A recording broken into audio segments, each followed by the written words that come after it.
education, the cornerstone of society, a pathway to progress. But is it truly equal for all?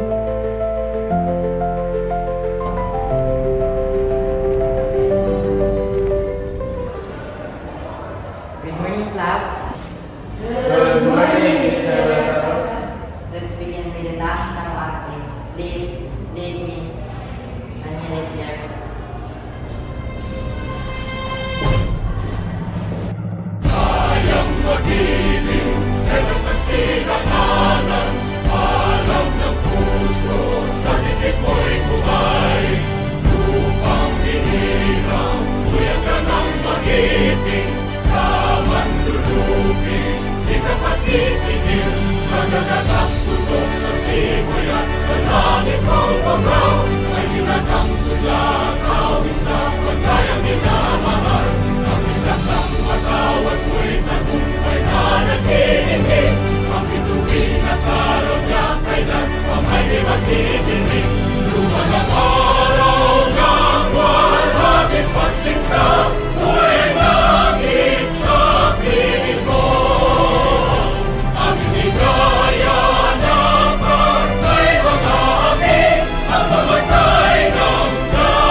Today, we examine the impact of education on our society. Anak, what does it mean?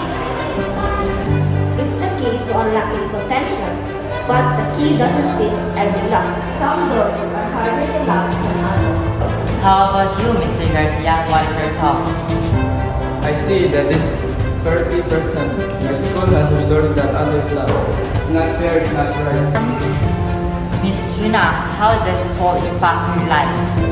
It's hard to focus when you're worried about where your next meal is coming from.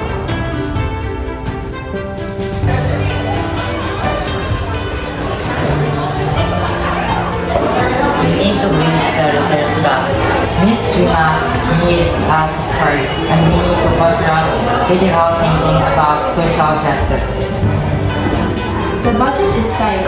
We must meet standardized testing targets. It's a matter of funding.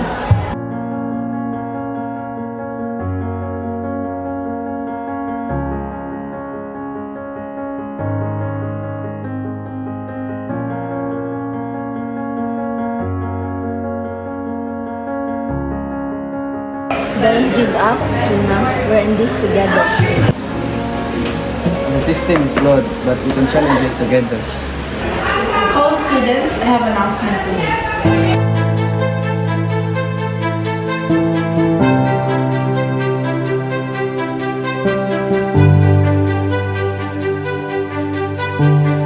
We're launching a mentorship program to foster understanding. Let's work together to create a more equitable learning environment. Yes, Ms. Principal Songkat.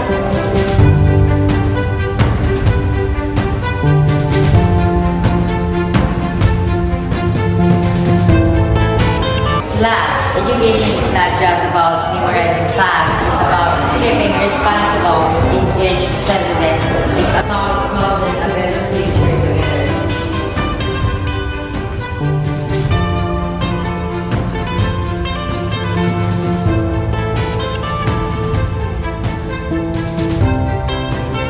Education in society.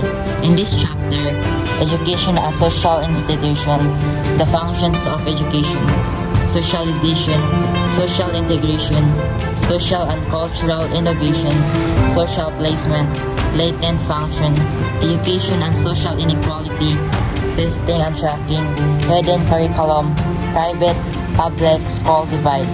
Education is the social institution primarily responsible for teaching basic skills, imparting knowledge, and inculcating norms to children in society.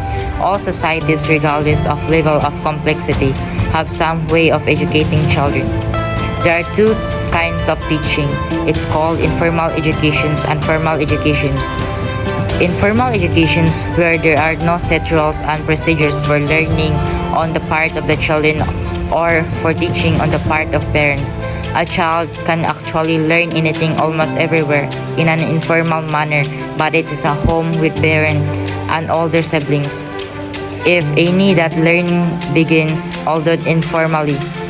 The formal educations, on the other hand, is where a child becomes the recipient of the systematic process of learning in what is usually referred to as schooling, which involves teachers or instructors who are trained to impart certain types of knowledge and teach skills like reading and writing, for example, to children.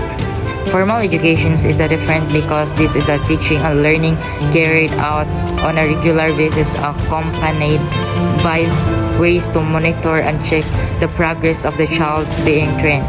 Function of education. According to the structural functionalist theories in sociology, education fulfills four important functions in society. These are the socialization, social integration, social and cultural innovation, and social placement.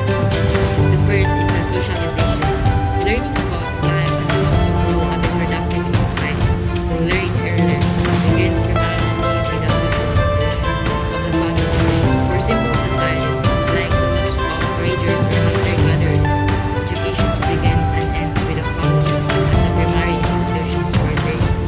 However, as a society progresses into more complex forms, education becomes the responsibility of people, specifically create an industrial and post-industrial societies.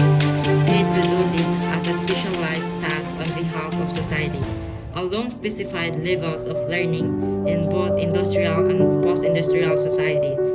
As a formal schooling system handles the formal educations of the next generations, in general, this system is divided into four levels: primary, secondary, and tertiary, or college, and postgraduate. Second, social integration. In school, children coming from different ethnic backgrounds and economic classes enter the same classroom and learn the same topics from the same teacher. All of them are taught to learn of society norms and values. This is an important function of education that regardless of one's appearance or one's faith, everyone is given a seat in class and ideally there is no space for discrimination, even if these same differences become grounds for treating others unequally outside the school. Third is social and cultural innovation. Schools are the best venues for learning about one's society and culture, but it's also in school, especially in the tertiary or college postgraduate level. The new knowledge is developed and spreads in society. Research in the different disciplines of the social science, natural science, the arts, and the humanities lead to new ideas and innovations that contributes to changing society and culture.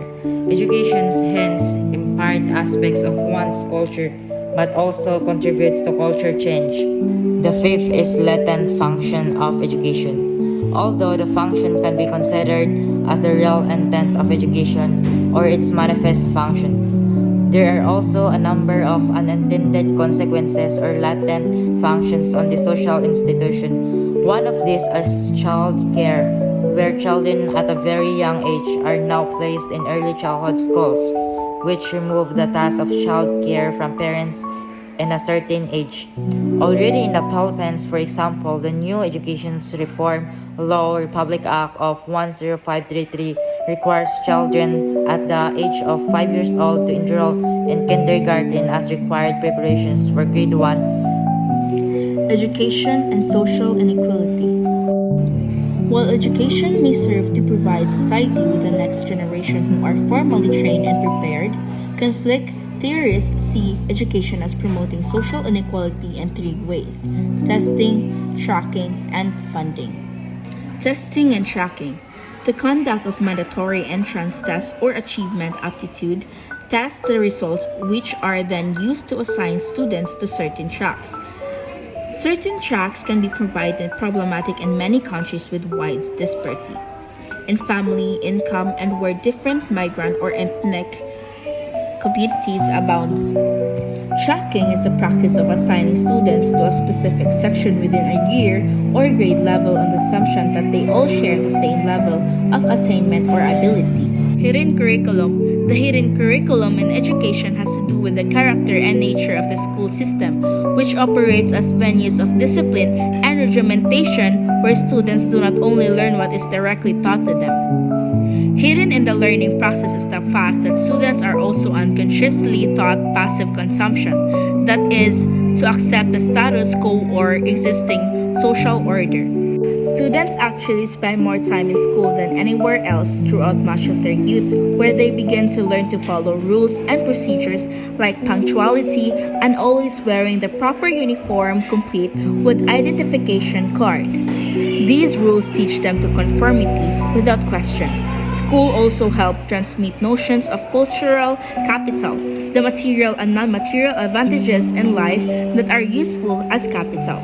For example, students are taught to study well so that they will be successful in life, success being measured in terms of wealth and prestige or in the number of plush houses and cars, further reinforcing social inequalities. Private-public school divide. The better equipped and more expensive schools tend to be private, as shown in the Philippines, where the elite schools are not run by the government but by private individuals, families, or religious institutions. As a result, students who can afford to pay more will be able to enjoy better educational facilities and better instruction. Students enrolled in expensive private school tend to come from the elite or upper classes of society and find their future partners from among their peers, further conserving wealth within the same class. Meanwhile, those who can barely afford education go into free public school, which are often bereft of funding and lack teachers. As a result, students are crammed into classrooms or even under mango trees if no classroom is available due to the high number of enrollees. It is at the tertiary level of education in the Philippines that the divide between public and private colleges and universities is most glaring, and the impact has not been good when comparing the Philippines with its neighbor in the Association of Southeast Asian Nations. See article Crisis in Philippine Higher Education.